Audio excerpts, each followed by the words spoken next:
واحلل عقدۃ من لسانی یفقہوا قولی۔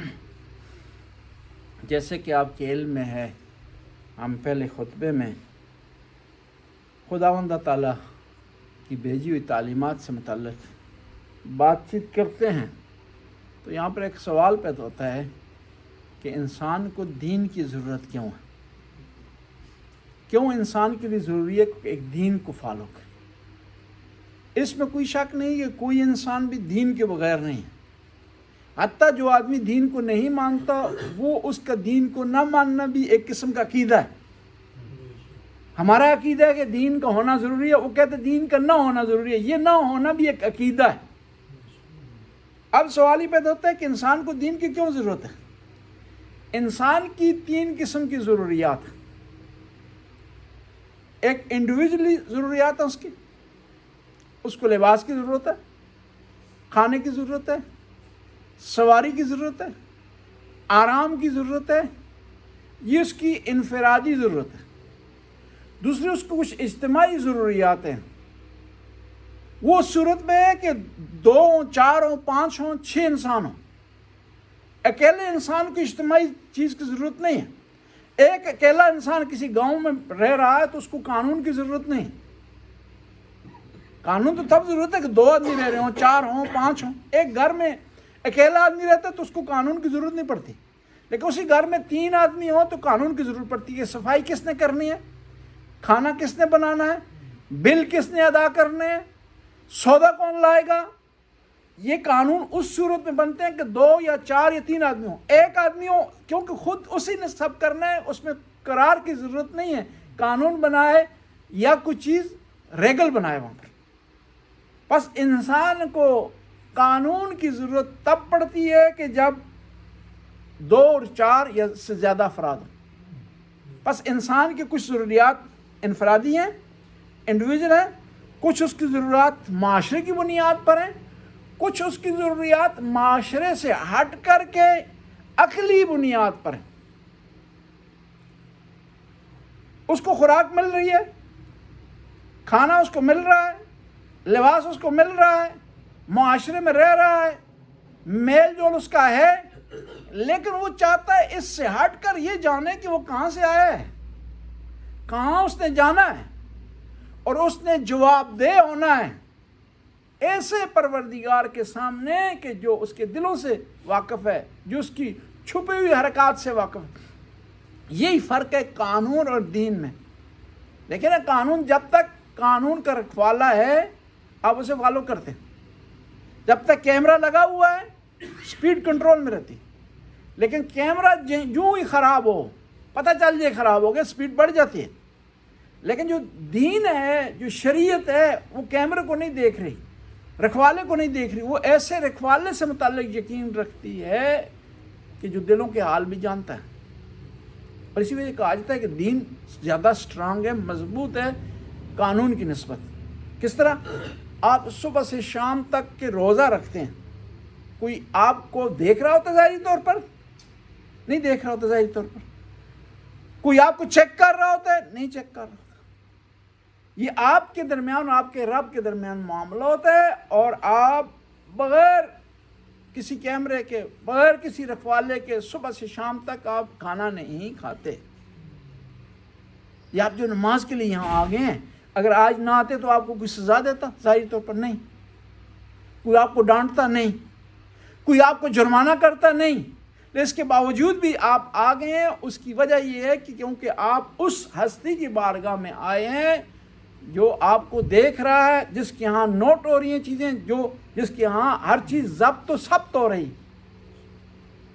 بس انسان کو جہاں بنیادی ضرورتوں، انفرادی ضروریات اس کے لیے ضروری ہے، اس کا حاصل کرنا اس کے لیے ضروری ہے، اجتماعی ضروریات کا حاصل کرنا ضروری ہے، وہاں پر یہ بھی ضروری ہے کہ وہ جانے کہ کسی کے سامنے اس نے جواب دہ ہونا ہے۔ اور جب اس نے یہ جاننا ہے کہ اس کے سامنے جواب دہ ہونا ہے، تو یہ دیکھنا ضروری ہے کہ اس نے کون سے قانون بنائے ہیں، کون سی چیزیں واجب قرار دی ہیں، اوبلیگاتریس قرار دی ہیں، کون سی چیزوں سے اس نے کیا کیا، منع کیا اور فربد قرار دی ہیں کچھ چیزیں ایسی۔ اسے کہتے ہیں دین کا مجموعہ۔ بس انسان کو ضرورت ہے کہ وہ حق اور باطل کی شناخت کے لیے، اچھے اور برے کی شناخت کے لیے اپنی ابتدا و انتہا کی شناخت کے لیے اس کے پاس ایک دین کا ہونا ضروری ہے۔ اب جب یہ کہہ دیا کہ دین ہر آدمی کے لیے لازمی ہے، تو کس بنیاد پر ہم کہیں گے کہ اسلام دین ہونا چاہیے؟ ہم بات نہیں کرتے کہ آپ اسلام کو اپنائیں، لیکن جو دین آپ اپنانا چاہتے ہیں اس میں خصوصیات ہونی چاہیے۔ ایک فطری ہو، دوسرا عقل کے مطابق ہو، تیسرا قابل عمل ہو، چوتھا کمپریہنسو ہو، جامع ہو، پانچواں یہ کہ زمانہ گزرنے کے ساتھ وہ پرانا نہ ہو جائے، ایکسپائر نہ ہو جائے۔ یہ خصوصیات کسی دین میں پائی جاتی ہیں، اسے اپنا لیں آپ۔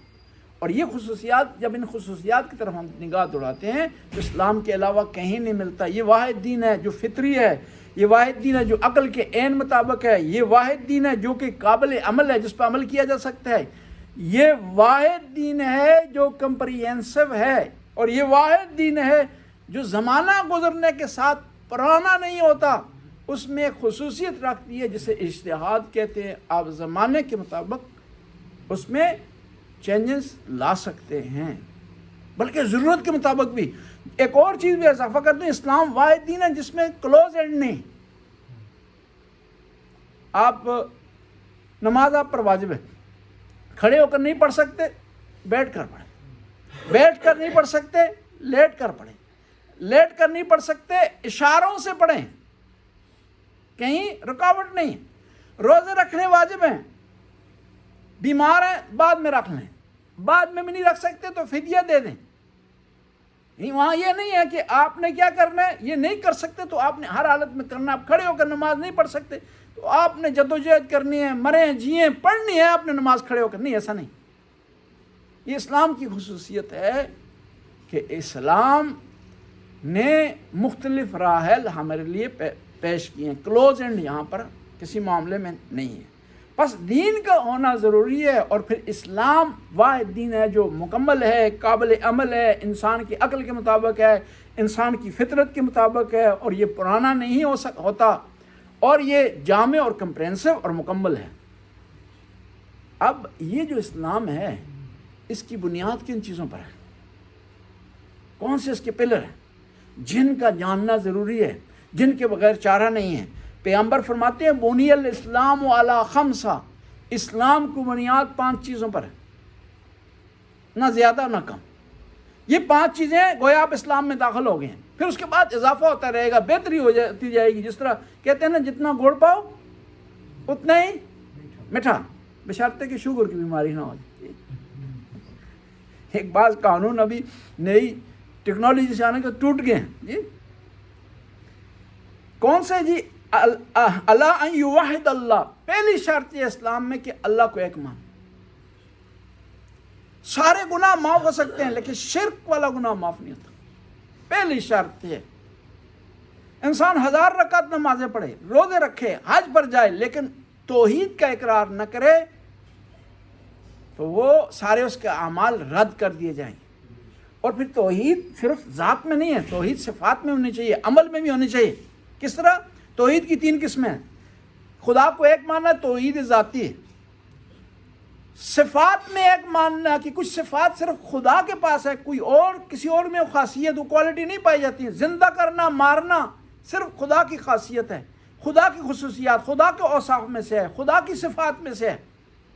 تو کیا ہے، اگر اور کسی کے متعلق آپ یہ عقیدہ رکھیں کہ وہ آدمی بھی مارتا ہے اور زندہ کرتا ہے، یہ شرک ہے۔ اور پھر عمل میں، عمل کچھ ایسے کام ہیں جو مختص ہیں خدا کے ساتھ، کوئی اور وہ کام نہیں کر سکتا۔ اگر کسی اور کی طرف آپ منسوب کریں گے تو شرک کہلائے گا۔ اور اسی وجہ سے شیعوں کے غالیوں کے درمیان فرقہ پیدا ہوا اور مشرک کہلایا مفوضہ۔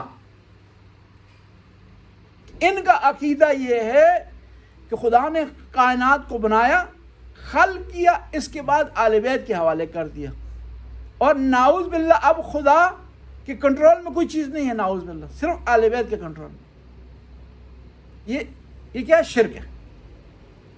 اور اسی وجہ سے شیعوں کے بہت سارے فرقے ایسے ہیں جو شیعہ ہونے کے باوجود مسلمان نہیں۔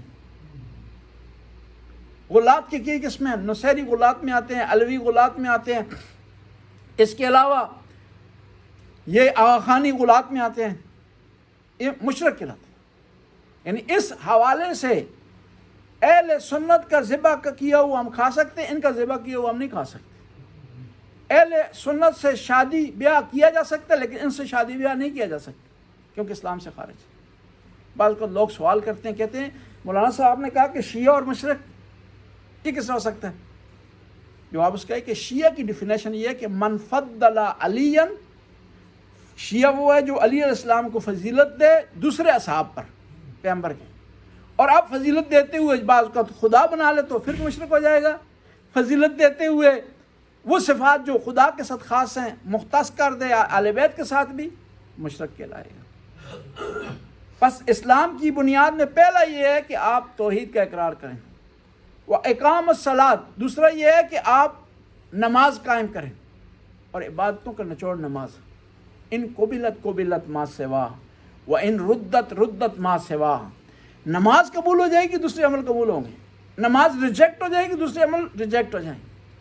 یعنی آپ نے روزے رکھے ہیں، حج بجا لایا ہے، زکوٰۃ دی ہے، خمس دی ہے، لیکن نماز آپ نے نہیں پڑھی یا غلط طریقے سے پڑھی ہے، اس میں شرائط کا خیال نہیں رکھا، اس میں احکام کا خیال نہیں رکھا، تو کیا ہے وہ نماز ریجیکٹ ہو جائے گی۔ نماز جب ریجیکٹ ہو جائے گی دوسرا پرچہ چیک ہی نہیں ہوگا، روزے کا معاملہ پھر آئے گا ہی نہیں، حج کا معاملہ آئے گا ہی نہیں، زکوٰۃ کا معاملہ پھر نہیں آئے گا۔ نماز جو ہے مین رکن ہے، کس کے بعد؟ توحید کے بعد۔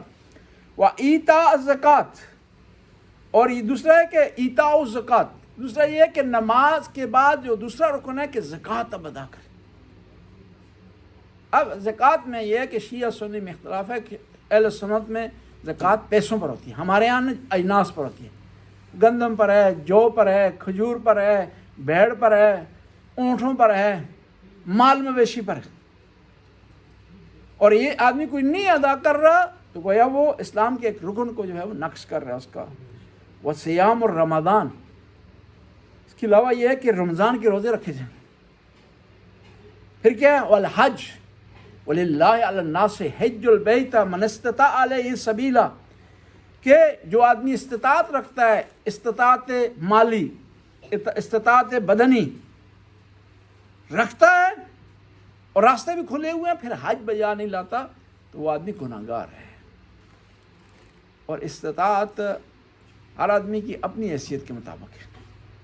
پاکستان میں ایک رہ رہا ہے، اس کی اپنی استطاعت ہے، اس کا اپنا وہاں کے سے خرچے اخراجات اور قسم کے ہیں، یہاں استطاعت جو ہے اپنا لیول ہے اس کا، کسی اور ملک میں رہ رہا ہے استطاعت کا اپنا لیول ہے۔ پھر ہر آدمی کی بدنی توانائی ہے، خود اگر نہیں جا سکتا لیکن مستطیع ہے تو کسی کو نائب بنا کر بھیجے، کیونکہ حج کرنا سخت مرحلہ ہوتا ہے، سخت ترین عبادت جو ہے وہ حج ہے کہ آپ عرفات میں ٹھہرتے ہیں، مزدلفہ میں رات کو جو ہے وہ آپ صحرا میں بغیر پانی کے بغیر کھانے پینے کے رات گزارتے ہیں، پھر بار بار جاتے ہیں اسی رش میں، شیطان کو کنکریاں مارتے ہیں آپ، پھر قربانی کرتے ہیں، پھر کئی دفعہ آپ جو ہے مختلف مقامات پر جا رہے ہوتے ہیں، طواف کرتے ہیں، سعی کرتے ہیں، پھر طواف النساء ہے، بہت سخت مراحل ہوتے ہیں۔